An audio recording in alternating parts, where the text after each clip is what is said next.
Yeah, first, may I focus on the just idea that you just raised. I think it's uh, for climate change issue or for whatever other issue, we cannot go in different direction in the same nation.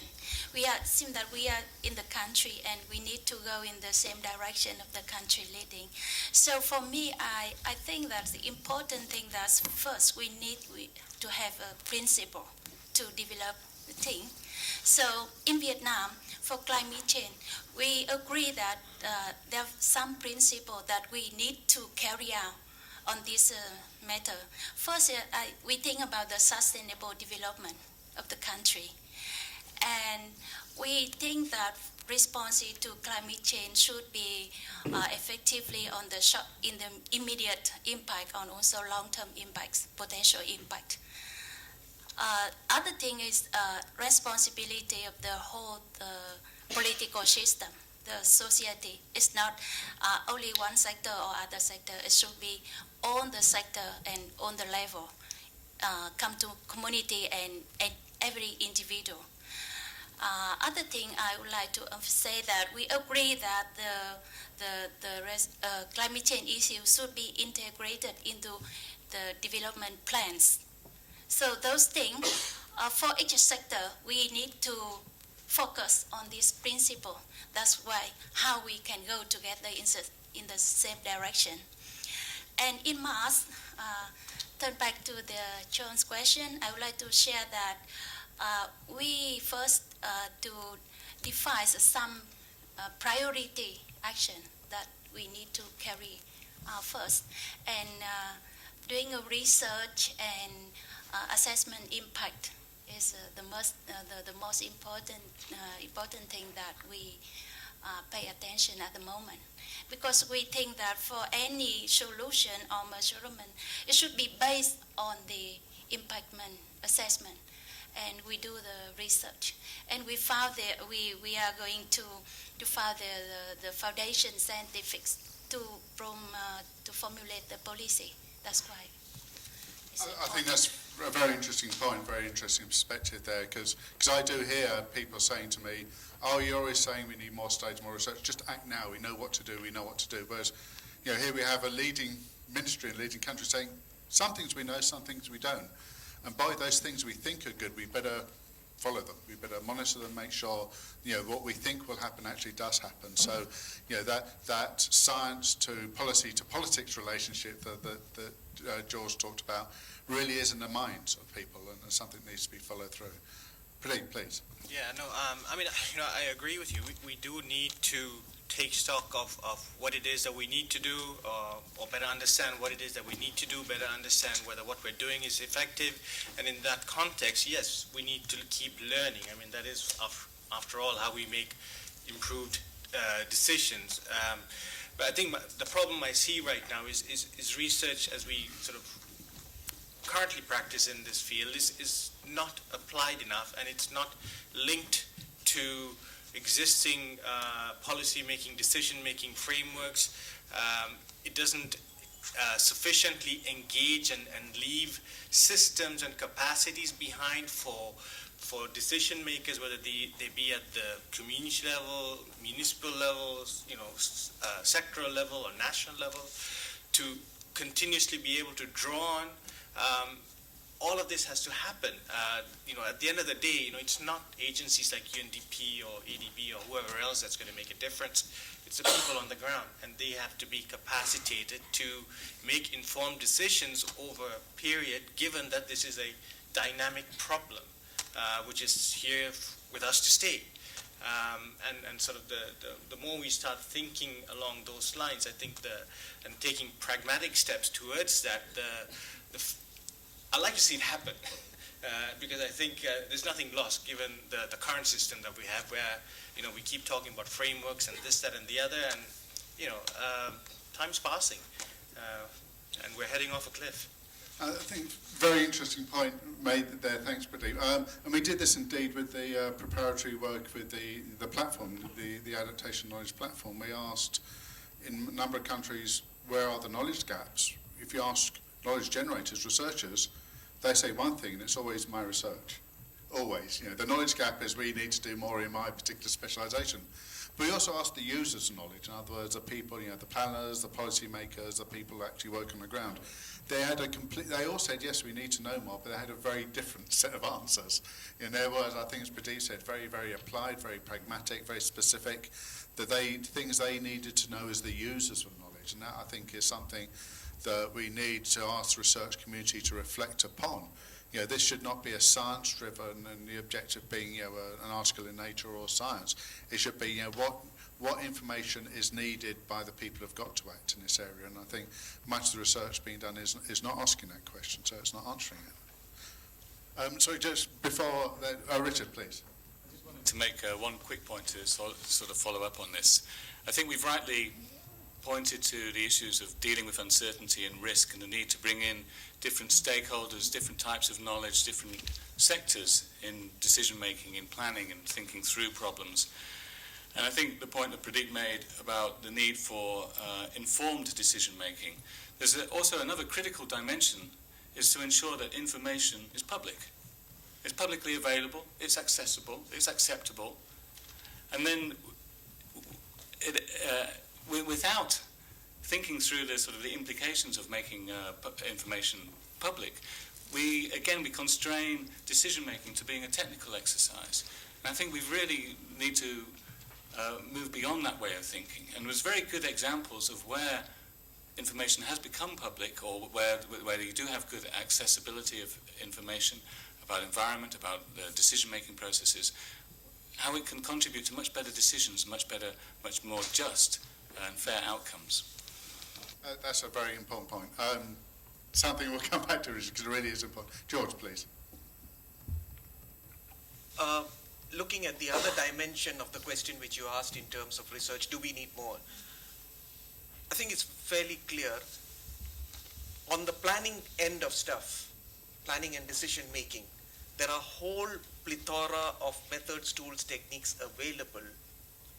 It's how we conceive the question together and then apply the right kind of tools. So a simplistic answer, it's available out there. Can we ask the right kind of question so that we apply the right kind of tools, knowing the limitations of each one of them? Now, running one of the largest developing country innovation engines, if I may call myself, the application in terms of implementing this on the ground. And I'm now going to differentiate between the mitigation end and the adaptation end. There are two parallel tracks, one in terms of technology development, and side by side with that is the delivery mechanism. I would say in the adaptation context, I'm sticking my neck out, 80% of the technologies are available. However, the context of how it needs to be delivered mixed with no idea. And that's where the applied research is required. On the contrary, in the mitigation end, both technology and delivery, you need research.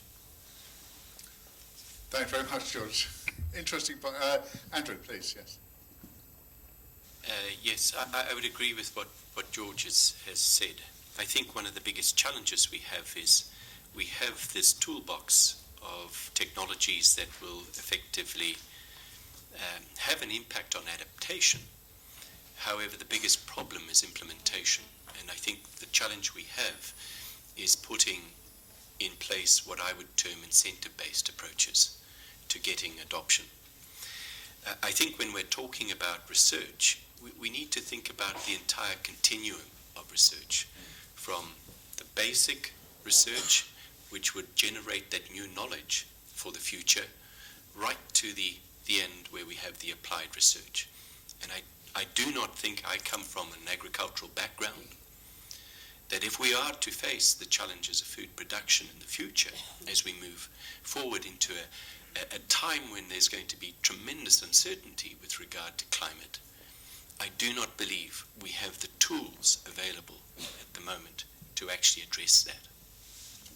I think that's a very interesting perspective actually on this, in terms of it's not the technologies that's the issue. It's the incentive framework and how to understand that. Advertising people talk about WIFM, what's in it for me? And that is something we don't ask ourselves. When we're promoting certain approaches, policies, interventions, etc., we don't really ask, well, is that something people actually going to pick up on? Several comments, but first, please. Yes, my name is Jerome Hasland. I'm an urban environmental specialist working on urban environmental planning and working with a local consultancy company here based in Bangkok. I just want to make a quick comment which brings together some of the aspects we have talked about. It was mentioned that the speed of change is a bit of a problem, but it was highlighted at the same time we have to adapt and we have to adapt fast. And in that context, the question was raised of uncertainty. We don't know in which direction. Sometimes we have an idea in which direction to go, but a lot of research is still needed to underscore and to support that decision making. But what I want to say is actually, it happened at all times that humankind made decisions with that kind of uncertainty. We always knew we recognized the problem, but there are still uncertainties. Just to give a quick example, everybody, it's now acknowledged how important sanitation is nowadays. The link is well established between sanitation and public health. In the 19th century, London was the first city getting underground water pipe systems. And people didn't know the link between health and water sanitation then.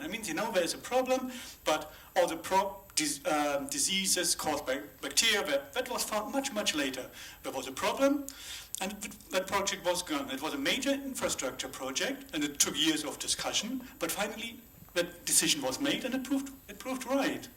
And so we shouldn't be too afraid of making decisions, even if we do not have all the information, because we may be wrong with some decisions we make, but in the long run, we find the good solutions. It's better than not doing anything. So, and I think mankind traveled quite well making these decisions. So that's what I'm saying. So we shouldn't be too worried about uncertainties. We always have to live with it. We cannot avoid them, basically.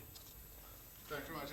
Just actually following up an interesting experience from the London of the 19th century about the nature of knowledge. The link, I don't know if you know this, the link between cholera and polluted water was demonstrated in a major outbreak of cholera in London, and there was one small pocket of no disease. And they established that people who were not getting the disease, it was around a biggest brewery in the city, and they were brewery workers because they were drinking beer and not water.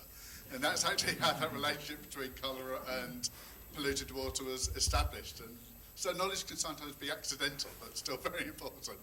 Please.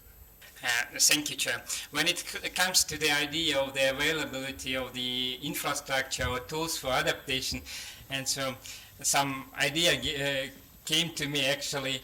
The Central Asia, and specifically Kazakhstan and Turkmenistan, are lucky very much, and so constructing gas and oil pipes through Caspian and Black Sea, and so when it comes to the end of water, they could pipe back, and so either Black Sea or Mediterranean water, and so in order to for distillation, further use or separation. Thank you.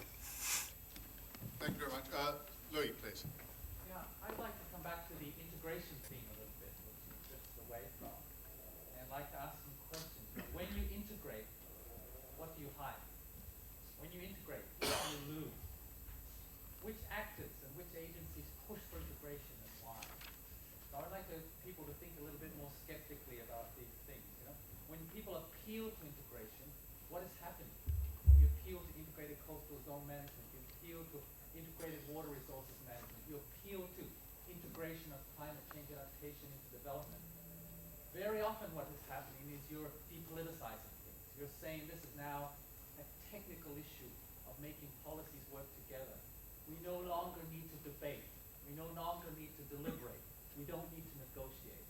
So I'd just like to put that skeptical note and see if you can say, integration has another side that isn't also, it's not all win-win. And I'd just like to actually add to that, Louis, in terms of my experience in the integrated water resource management field, where integration can mean centralisation. Because planning everything at a river basin level can actually mean,